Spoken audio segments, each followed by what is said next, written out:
What's up, guys? It's Chase from Chase's Workshop. This video is just going to be kind of going back over the bead bender again. I know I've kind of beat this thing into the ground, but there's still some things that I wanted to discuss about it. And anytime I come up with a problem on it or something that I think I need to change on it, I like to present it to you guys to where y'all can collaborate on the issues.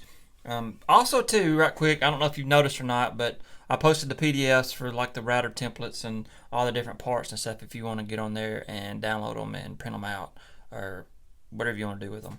But they're on there, so I've got them. The first thing I wanted to go over was, and if I don't know if you saw the Chase Talks video or not, but I kind of comically went over why about this spring and about this saddle. And I had the T-saddle in the beginning and it snapped. The string scared the crap out of me, and then I changed it out with one of these saddles, and it snapped and did the same thing. So now we have a roller saddle, and it's working great. But the only thing that worries me is that this angle between this and here is it's going to do the same thing right here. It's going to wear this vented head screw out and eventually just break the string, I'm thinking.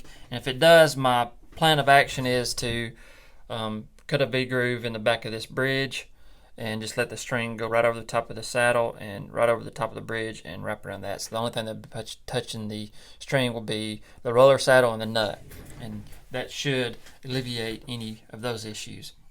The other thing I wanted to go over was this tuner right here, and the reason being is when I did this, I just basically drilled a hole, threaded it, and put the screw in there, and it worked great, but now it's kind of getting loose. So I'm thinking what I'm going to do is put a threaded insert in there, and I might go with a little bit thinner or a little bit finer threaded screw to where I have a little more of adjustment too.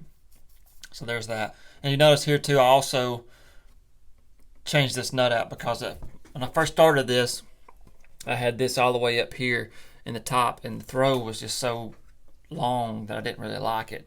So I switched it, moved it down here to the bottom. When I did that, the screw had to be longer. When the screw was longer, the thumb nut wouldn't fit between the screw and here to get it in tune. So I had to go with the thinner one. So there's that. This strap holder, I would recommend putting some kind of Loctite or something down here in the bottom where this threads in, because just the strap being on there works just loose all the time. So maybe put some Loctite in the bottom here, and then Loctite this nut onto it to where when you put your strap on there, it won't work loose. But as far as that goes, it's worked great. The thing I was thinking there might be an issue with, or that I was worried about, I guess because I'm worried about everything, is this little bolt right here. Basically all it is I just drilled a hole and epoxied this into there, and it's holding up great. It's holding up really well. And I can't remember, like I said, exactly how far it goes in there. I know it goes over 1/4 of an inch. So it's right in there somewhere, epoxied into it. This spring right here, I really had an issue. I was thinking it was going to be loud in the guitar, and it was going to make a lot of noise.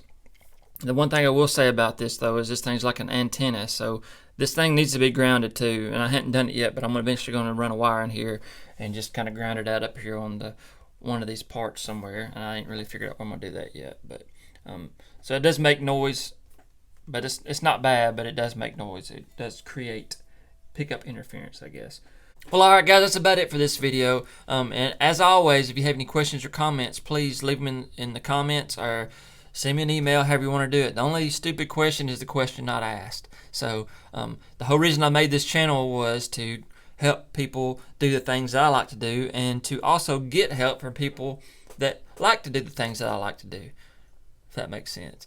But guys, like I said, if you have any questions or comments, leave them below. If you like the video, give me a like, and if you like it, please subscribe. Thanks for watching, guys.